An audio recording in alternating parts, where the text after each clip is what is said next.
Democrats focusing on the word affordability as a strategy to criticize President Trump's economy. Joining us right now, talk about the political messaging. CNBC contributor Heidi Heitkamp.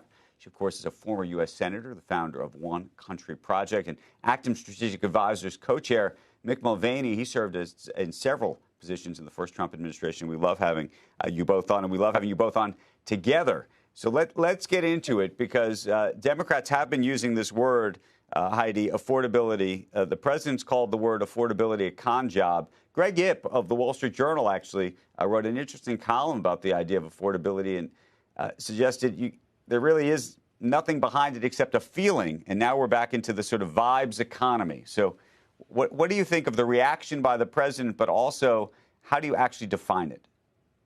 Well, actually, it's whether you can open up your mailbox and not be fearful that you can't pay your bills.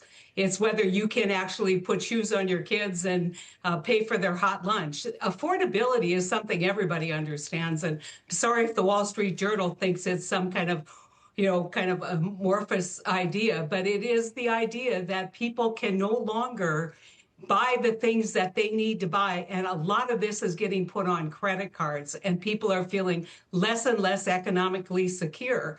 And obviously you saw it in the two gubernatorial races that this is a message that is resonating, because the last quarter, or about a third of the population, is really struggling. And so I think the president is tone deaf. I think the former president was tone deaf as it related to inflation. And I think the Republicans are acting at their peril to ignore this and call it a hoax. Mick, what do you make of the idea? It's true. Look, Biden tried to jawbone people into believing the economy was better than it really was for them. And there's an argument now being made by Democrats that the president's doing the same. Yeah, and they're a little bit right. I mean, I was one of the many Republicans just attacking Biden back in 2024 for saying, look, you can't convince people that they're wrong when it comes to how they feel about their own situation.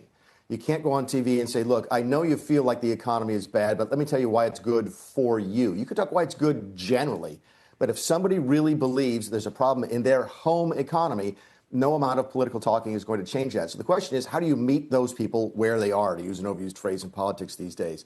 And when Trump went on TV the other day and they asked about the economy, he said, it's A plus, plus, plus, plus, plus. I think it was 5 pluses. I mean, that's what you expect from Donald Trump, but it creates a difficulty for other candidates to meet people where they are. Why? Because they are going to get asked that question out on the campaign trail starting today. And when they say A5 pluses, then they look like they're out of touch. But if they say, a B plus or an A minus, then they're not aligned with the president. So it puts them in a really tough situation. The Republicans have got to do a better job of just accepting the fact that the feelings, as mentioned in the Wall Street Journal, feelings absolutely count in politics. Okay, but Mick, here's the related question to that, and I'm curious how you think the president should handle it. Most people, professionals that I know, think that the tariff policy, almost by default, has created some level of inflation in the system. And for whatever reason, the administration has decided to take the tact in almost every case to suggest that that is somehow not true. When you think about how... I mean, that's what they need to do. Is they started, whether or not you admit it or not. Look, Donald Trump, the administration's never going to admit that they were wrong. That's not how it works. But they can still fix it. They've started that now with coffee. They started with bananas. We did a lot of this in Trump 1.0, Andrew. There were a lot of tariffs, okay? There was a lot of leverage from those tariffs, but there were a lot of exemptions. If we didn't make it here, if we couldn't make it here, if it was critical to our national defense, for example, we gave it exemptions under the tariffs for exactly the reasons we're talking about right now. They can go back and they can do that. They've given very, very few exemptions in this second term. Peter Navarro, one of the senior trade advisors, has always been against them. You'd like to see the administration, look, they're never going to admit that the policy doesn't work perfectly, but they can go back in and make it better with these exemptions. Hey, Heidi, from a messaging perspective, yeah, go ahead. Yeah, I was going to say, there's two economies. There's the macro economy, which Biden wanted to talk about, and I guess this president wants to talk about, in spite of, I think, him putting the thumbs on the scale with tariffs. But there's the macaroni and cheese economy, as my friend Barbara Mikulski would say, and that's what people are feeling.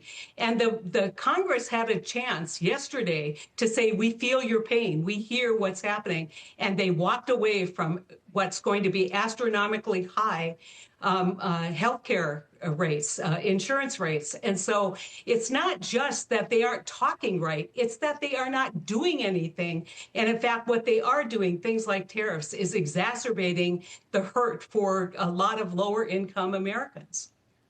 Okay, so let's talk 2026. We're going to have an election, midterm election.